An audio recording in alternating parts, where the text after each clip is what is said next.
Hello everyone, आज हम videos के माध्यम से ये मासिक राशि फल पर चर्चा करने वाले हैं। 2025 का जो जून महीना है, इसमें सभी राशियों पर ये ग्रह की बदलाव, ग्रह की भ्रमण संचरण दृष्टि से यहाँ पे जो प्रभाव पड़ेगा उसके बारे में हम जानेंगे। और राशि के श्रेणीवार का जो साइन है ये है जेमिनी साइन यानी मिथुन राशि। हाँ, तो चलिए पहले हम चार्ट की तरफ बढ़ेंगे।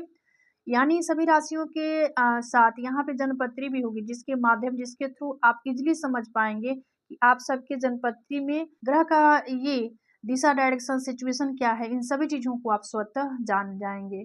तो चलिए इन चीजों को पहले हम समझेंगे, लेकिन इससे पूर्व जो लोग मिथुन राशि के हैं, आपका कैरियर, शिक्षा, व्यापार, व्यवसाय, निजी जीवन, प्रोफेशनल लाइफ, पर्सनल लाइफ, कारोबार, ये व्यक्तिगत जीवन और प्रेम, शिक्षा कैसा रहेगा, इसका हम विस्तृत जानकारी प्राप्त करेंगे। तो चलिए हम चार्ट को समझ लेते हैं। यानी जनपत्री में ग्रह पे हम विचार करेंगे कि ग्रह किस भाव में बैठे हैं और कहाँ पे दृष्टि दे रहे हैं। इन चीज़ों को पहले जानेंगे। देखिए, तो ये जनपत्री जो है ये जेमिनी साइन के जो लोग हैं उनके लिए है, यानी मिथुन राशि वालों के लिए है।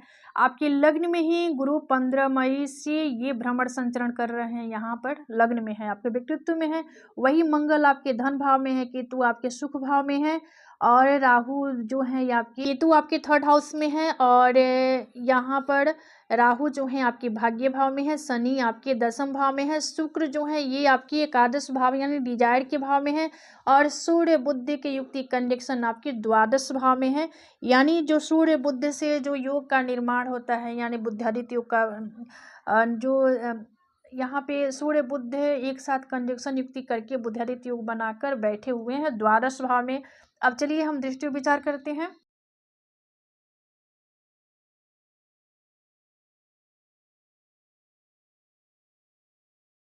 आप सभी जानते हैं गुरु के पास 3 दृष्टि है। गुरु जिस भी भाव में बैठेंगे वहां से 5वीं, 7वीं, 9वीं दृष्टि गुरु को प्राप्त है।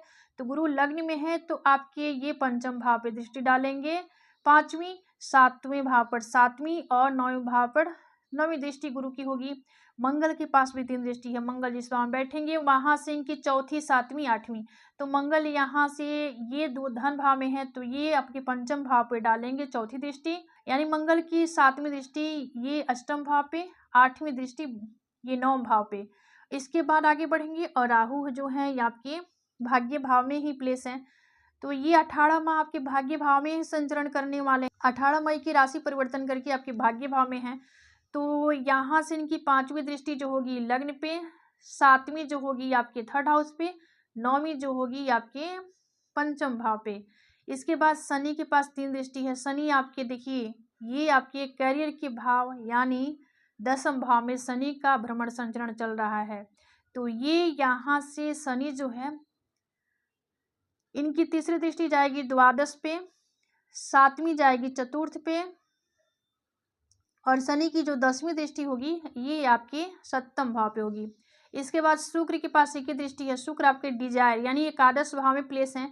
तो यहाँ से इनकी 7वीं दृष्टि पंचम पे यानी बुद्धि, विद्या, ज्ञान, संतान के भाव पे होगी। इसके बाद सूर्य बुद्धि के पास एक दृष्टि है तो इनकी सामूहिक दृष्टि आपके 6ठ भाव पे। तो कुछ इस प्रकार से ग्रह का प्लेसमेंट दृष्टि रहने वाला है। चलिए प्रभाव की तरफ बढ़ेंगे। हाँ, जो लोग मिथुन राशि के हैं, मिथुन राशि के जातकों के लिए यह महीना थोड़ा सा व्यस्तता भरा हो सकता है। यानी इस महीने में थोड़ा सा आप ज़्यादा व्यस्त रहेंगे। यात्रा के योग बन रहे हैं, नई दोस्ती या प्रेम संबंध पनप सकते हैं। वही अपने निर्णय में सतर्कता बरते। लाइफ पार्टनर का थोड़ा सा मूड जो होगा, जो नेचर जो होगा स्टेबल रह सकता है। यानी आपके लाइफ पार्टनर थोड़ा स्टेबल नेचर के होंगे। वही यहाँ पे आपको एडजस्ट करना होगा, यानी मैनेज करके चलना होगा। काम काज में जल्दीबाजी से आपको बचना होगा। नौकरी पेशा जातकों के लिए यह महीना काफ़ी बढ़िया है। आपके काम से आपकी बॉस जो हैं काफ़ी आपसे इम्प्रेस होंगे और आपकी प्रमोशन की बात भी आगे बढ़ सकती है। छात्रों के लिए यह महीना थोड़ा चुनौतीपूर्ण हो सकता है। आपकी शिक्षा में बार बार व्यवधान आ सकते हैं। प्रतियोगी परीक्षार्थियों के लिए, जो लोग यानी प्रतियोगी परीक्षा की तैयारी कर रहे हैं, छात्रों के लिए यह समय काफ़ी बढ़िया है। और वहीं आपको अपने स्वास्थ्य का विशेष ध्यान देना होगा। पार्टनर के साथ धैर्य और समझदारी से आपको काम लेना होगा। तो कुछ इस प्रकार से कंडीशन होगा। चलिए, उपाय के तौर पर आपको बुध के बीज मंत्र का जाप करना होगा। यानी चूँकि आपके लग्नेश बुध हैं, तो जो बुध का बीज मंत्र है उसका जाप करें। और यहाँ पर इसके बाद देखिए, जो गुरु हैं उनका भी बीज मंत्र का जाप करें। ये छोटे-छोटे उपाय हैं जिसके करने से आपको काफ़ी ये सुकून देने वाला होगा और इनकी शुभता प्राप्त होगी। तो ये था मासिक राशिफल पे चर्चा, और आज का जो साइन था ये जेमिनी साइन। तो आज का विषय यहीं समाप्त होता है। मिलते हैं अगले वीडियो में एक नए विषय वस्तु के साथ। तब तक के लिए धन्यवाद। राधे राधे। हर हर महादेव।